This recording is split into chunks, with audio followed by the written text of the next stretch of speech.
Alright, hello everyone.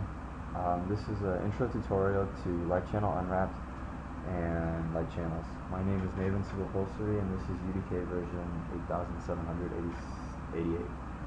I am cohort 17 in the art creation specialization and today is January 22nd, 2012. Now, light channels in a nutshell is a way to associate a static mesh with a light.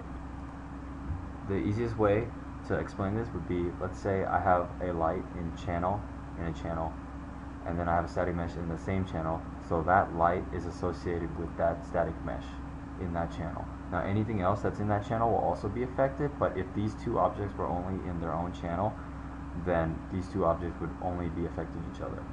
So in this demonstration that I have right here, we have a light that is shining on 3 cubes right here. And notice how these 3 faces are shining white, because this light source is white.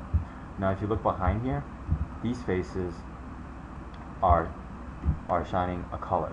So this blue is shining on this face, while this pink is shining on this face. So as you can see from this, you can see how this blue light is associated with this section, while the pink light is associated with its own section, and this white light is associated to everything here. So what we're going to do is we're going to create a light, and we're going to try to have this middle section be associated by itself, because if you notice here, the blue does not spill over into this, and then neither does the pink, but the white is able to shine on all 3. So I'm going to create a clone of this light right here, and what I'm going to do is I'm going to change the color of this right here, change the color under light color, change it to yellow,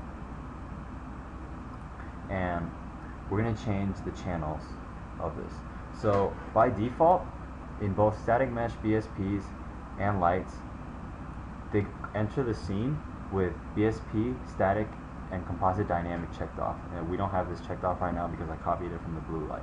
But if we change this to unnamed 3, which is an empty channel because the pink is on channel 2 and the blue is on channel 1, we're going to start to link these to this channel.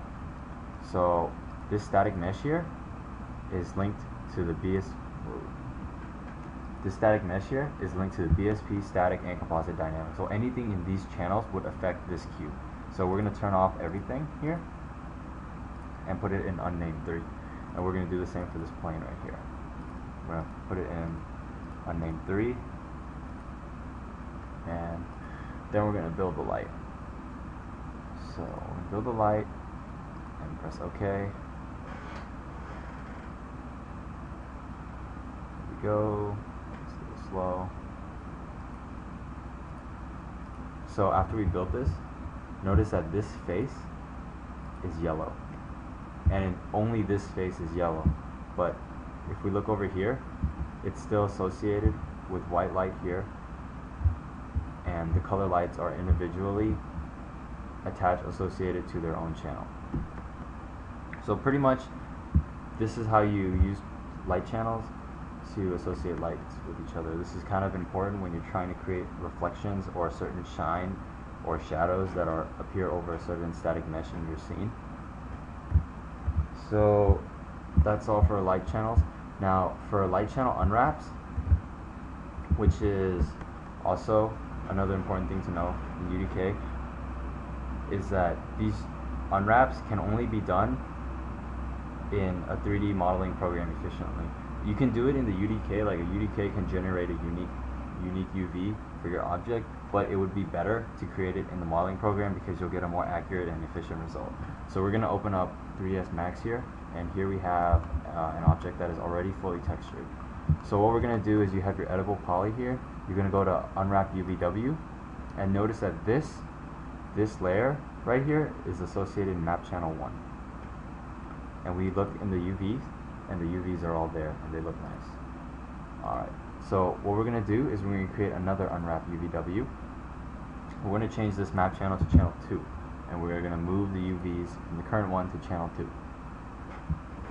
So to check, we have the top layer in channel 2 and the bottom layer in channel 1, and if we open both open UV editors, you can see that the UVs are exactly the same, which is good.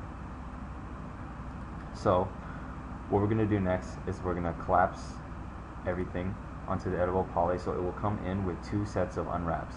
Basically one for the diffuse textures and all the other textures, and the other one would come in for the light.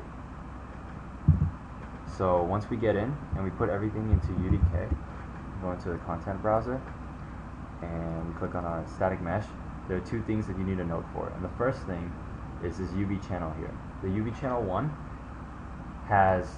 the UV channel 1 is the default when all static meshes are imported in. All static meshes will be in UV channel 1. Now this other part right here, this light map resolution, determines how much light will shine onto your object, and this number here will determine the strength of it. The lower the number, the less light it will affect the mesh, and the higher the number, the more light will shine onto it. So the important thing to know about this is that the lower numbers are for usually things that you see in the distance and something that you wouldn't look up really close. But when you go up to like 512 or 1024, it's for objects that are very important, like you can go up and zoom in, you want to look up on it. It could be a gun, it could be an important button that you have to press. So this is really important, and you don't want this number to be too high because this number will cause longer render times. So you kind of want to use a judgment call on what you think is best. Alright, so this pretty much wraps up the tutorial for light channels and light channel unwraps. I hope this has been very helpful for you. Alright.